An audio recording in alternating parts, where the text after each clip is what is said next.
Good morning all, welcome back to Sew Granny Sew. Today we are going to work a little more on our free motion quilting. I have done some different designs in here. There is one, two, three different designs in the black, and when I turn it over that will show up better. And then I did some circles there, just a kind of hill effect there, and then some flower on a vine on that one. So I was trying to find an easier pattern than the circles to practice my curves on. The circles I really struggle with, so I thought, well, if I can practice getting my curves down, and then I can try the circles some more. So let's go ahead and take a look at this. So this is my circles, and as you can see, this is where my problem is I can't see well. So when I go around that, I always mess that up. So they always look really sloppy.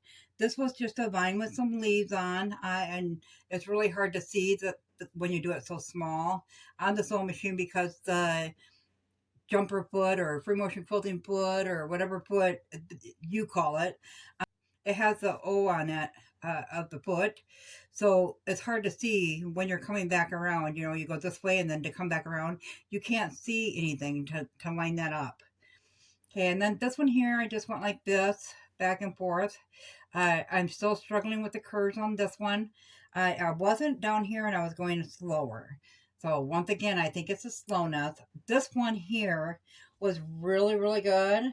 As far as being able to see when you start off and you go up there, you can always see on your thread because you're sewing it this way. So you can always see when you come back around where it meets back up at. So at first I wasn't, this is the start of it. So at first I wasn't getting the hang of it. And then after I got going, then it got a lot easier. So I do like this one.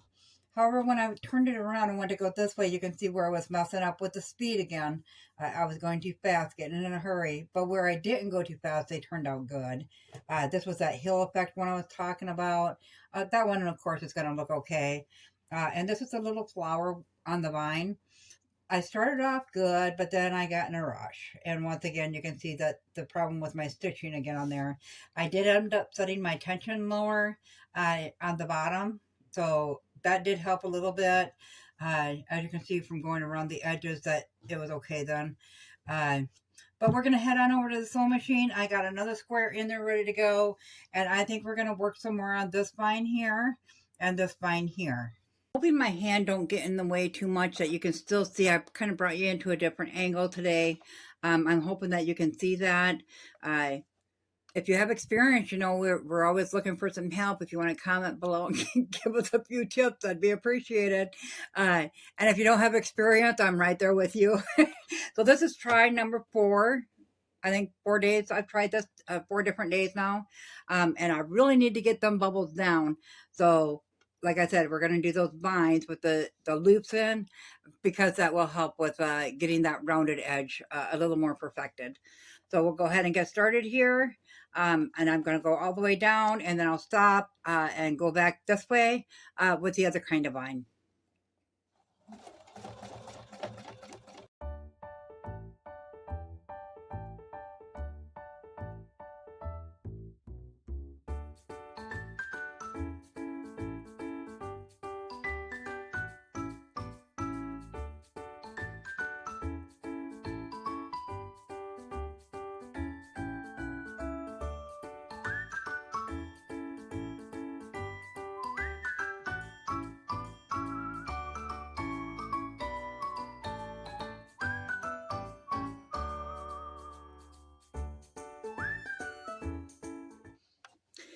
Okay, so we'll get these ones cut off here and we'll take a quick peek and see how our back is turning out. Yeah, I'm still having problems with that thread on that. At the beginning, of course, it's fine. And then I must speed up. At the minute I speed up every time I have that. The design itself, though, is very simple, as you can see. You can totally see coming back up, you know, when you're going this way and coming back up to the needle. You can see the pattern to line that up with. So on this one was super easy. I was fine doing this one. So it's just you're going to meander kind of around and I just put the flowers always on the same side on that one because I was a little close to the edge. It had such a thin strip there. But this one here, I just did 4 petals.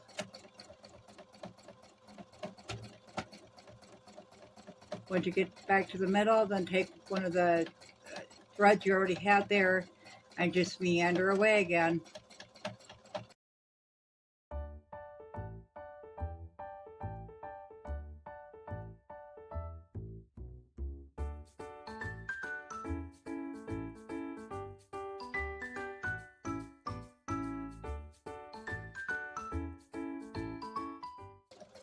And you wouldn't necessarily have to do a flower here. You could do a different design if you'd like. Okay, we'll take a peek at that.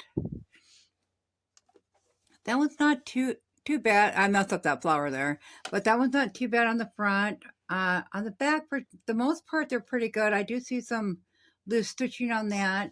I'm going to go ahead and try to clean my machine again. Now, I just cleaned it, but I'm going to try to clean it. Every time I use this black thread, so I'm wondering if it's not the thread. I'm going to go ahead and move over to here, this row here, and we're going to do a row of circles on that. I am finding the slower you go, the better that back looks. As sewers, I think we've rushed because we're always in such a hurry to get things done that when you're just starting that free motion quilting, it's just so hard to know you have to slow down. You don't have a choice, pretty much. So we did have a couple comments on the last free motion quilting video, and one was the back hurts afterwards. I haven't found no solution for that. My back hurts long before I get a block done. And to do a whole quilt, that's going to take me forever. I take lots and lots of breaks, but I have arthritis really bad in my back. So I thought it was just me. So sadly, it's more than just me. But I think the only way to get past that is to make sure you're using good posture and to take more breaks than the average person. And then we had another gal comment, and I think, correct me if I'm wrong if you see this one, I think they may have had a little more experience because they were talking about competence and competence and was it patience? Either way, good advice. It does take a lot of patience to do this.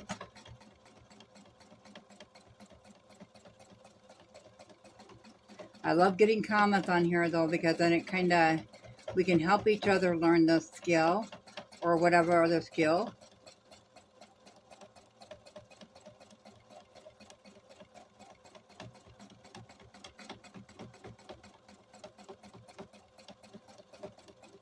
Now that one looks like a pear, not really a circle so much.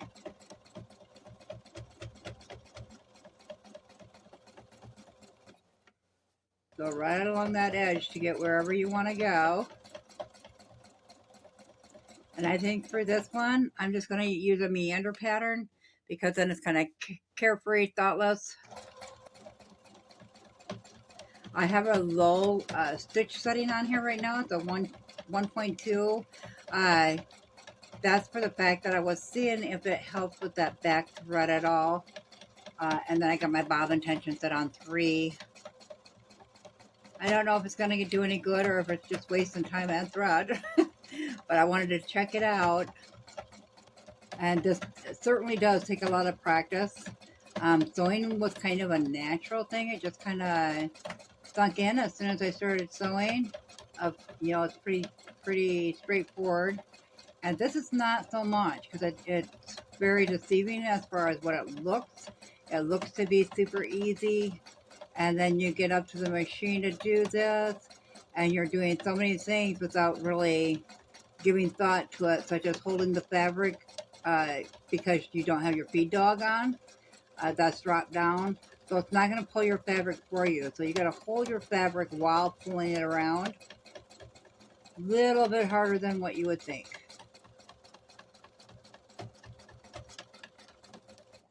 Okay, let's take a gander at that. Yeah, I'm having a lot of stitch mess up on that.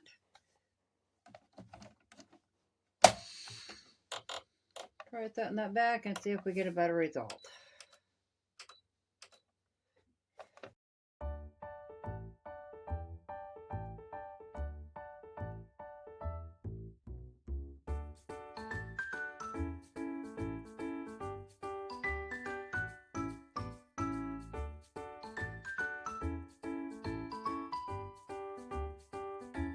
Let's see if, yeah, that helped a lot, putting it back where it was. Okay, so it's basically, it's not the tension on your thread, it's basically how fast or how slow you're moving. So kind of slow it down, way down, and just enjoy the ride, I guess. So we'll go ahead and get this last section done here.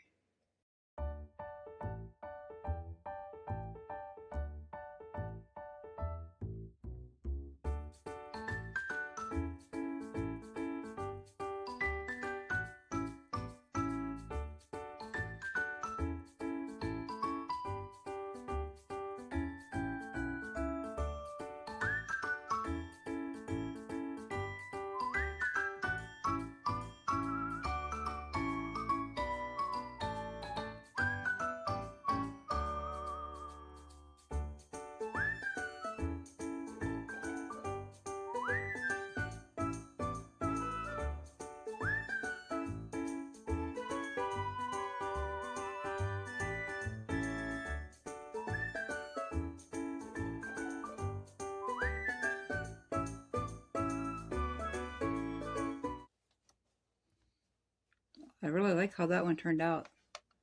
And the back looks good on that. I think we got it figured out here finally, guys. So I'm going to go ahead and get this done around the edge, trim this off, and then I'll meet you back over at the table. Okay, so there's our second block. I think the circles look good from the top, but every time I look at them in the back, I do not like them. Them little flowers turned out okay. The meander just looks like a meander. And then that, just a smaller meander, except for it's only going one directional. This one here I really like. I was trying to curve the vine. I don't think I would do that. I would just kind of curve it slightly in the future. We'll go ahead and flip that over. The meander, this is when I had changed the settings on my machine and it really showed up, so we'll just ignore that one. I'll probably pull that out and redo that. This one here looks good on the back. That was the last one we did, so I'm good with that, and I'm good with that. The circle, I still have issues with that circle. I just need more practice still, and of course that vine turned out just fine there. So I think I'm going to go ahead and continue to practice with that. Probably that one, and then of course I need the circle, so I gotta keep practicing that one. Let me know in the comments below, you guys, if you've been working on yours, how it's coming along for you. If you found this video useful, give it a big thumbs up, as it really helps our channel grow. If you haven't subscribed yet, go ahead and hit that subscribe button. Thanks all. Have a great day. Bye.